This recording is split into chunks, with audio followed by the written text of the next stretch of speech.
Hi everyone, my name is Robin, aka the queer plant parent.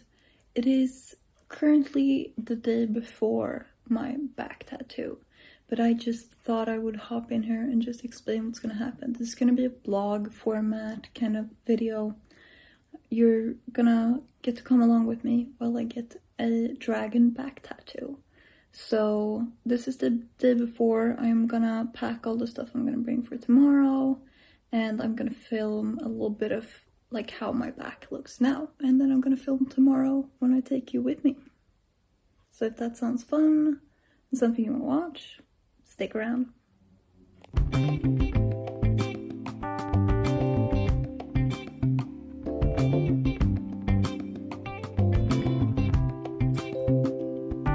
This is my back before anything happens to it.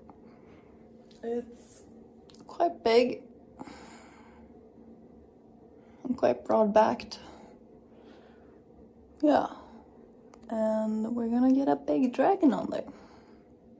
It is currently 10:20. My session starts at 11. It's super nice weather, so I am wearing sunscreen, and I'm nervous. I'm a little bit nervous, honestly. Even though I shouldn't be. I am seasoned, I have a lot of tattoos, but it's gonna hurt a fair bit. But I am gonna look cool. I'm gonna look like a Yakuza after, so see you there.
Alright, so first when I got to the studio, I was a little bit early, 10 minutes early, and my tattoo artist just pulled out the design that they had designed for me. I had obviously seen it before, a few days before, and then we started like looking at stenciling and how big we wanted it to be, stuff like that, and putting it on my back. So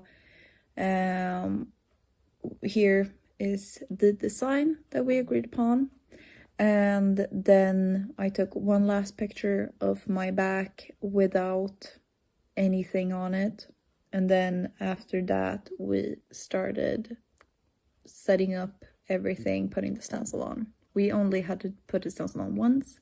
We had to like reprint the size and everything a couple of times because I wanted it bigger, and then we stuck the stencil on first try, and he looked lovely. So this was the setup that we were working with. It was 2 chairs, one that could like reverse into a table, and then one that was set up like a, I don't know, massage bench with a hole for the head, but that I was kind of leaning over all the time. Then this is another view of the stencil before we started tattooing. At around 1 o'clock, both me and my tattoo artist Alex had a lunch break for like 30 minutes. By this point, we had only finished like a small part of the tail. Then for a long while, we just kept going. By this point, it was 3 o'clock. We had like made good progress. It was about halfway, maybe less, considering the head is like larger up top.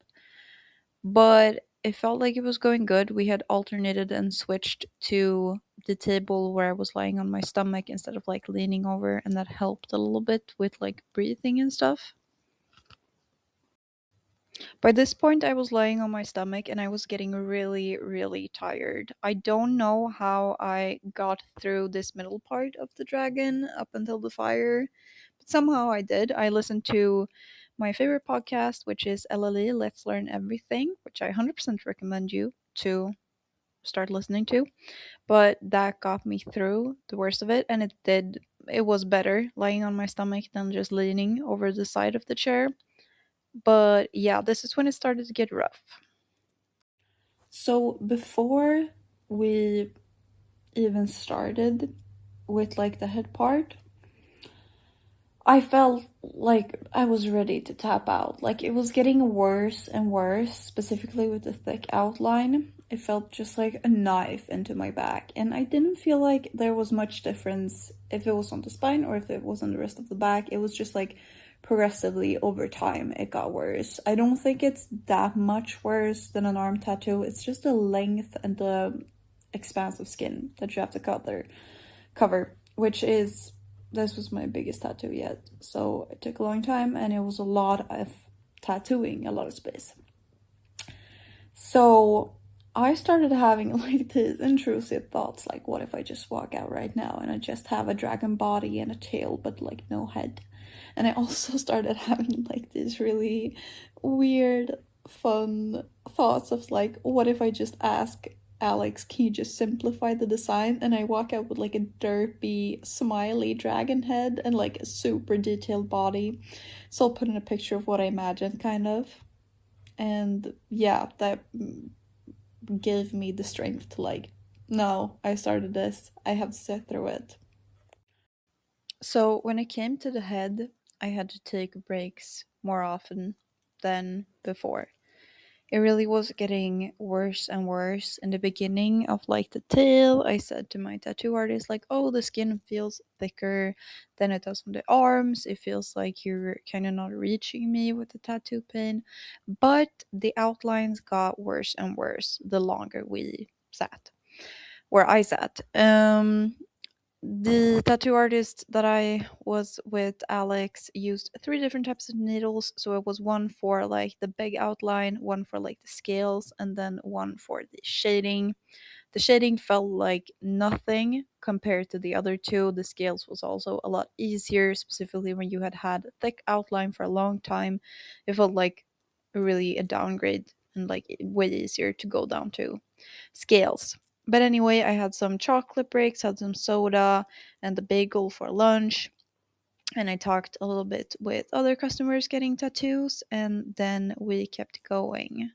So by this point, at 17, around 17, we had finished the outline of the entire head because Alex asked me just like, do you want me to do the whole outline? And we paused for a little bit. But we did the whole outline so that we only had the shading left for the end. And I'm not gonna lie, the shading felt worse after I had taken like a 15-minute break, because obviously my back was sore again and I wasn't used to like the outline pain. But it didn't take a long time. I asked Alex like, oh, can we change to the other table because like leaning over is getting too hard again. And they were like literally like, oh, but it's 30 seconds and then we're done. So I was like, oh, okay, fine. And then we just touched up a few lines and then we were done. And I was dreaming of that sweet sound when they were gonna wrap me up in second skin, and I finally got that. It's 18:46. I just finished my tattoo. About, like, we started at 11, it's 18:46, almost 8 hours. And I don't know what to tell you, I'm a fucking legend, I'm God. I for sure thought I was gonna tap out at like, what was the clock? 17:45, 18. So fucking hard, so hard. But the only thing that got me through it was the thought that I only had a head lift and I could not leave there without a head, because then I would just look stupid. I would just like have a dragon body and tail with no head. And I even had a chaotic thought that like my tattoo artist could like simplify the head. And I had this idea of just like a smiley on the dragon, like a bad dragon. And I put it in a picture of what I thought. But we did it, and I'm so proud. I got through it. So that is the end of the video. This is my finished tattoo. I can show you my back in real time now if you would like that. Yeah, I'll do that real quick.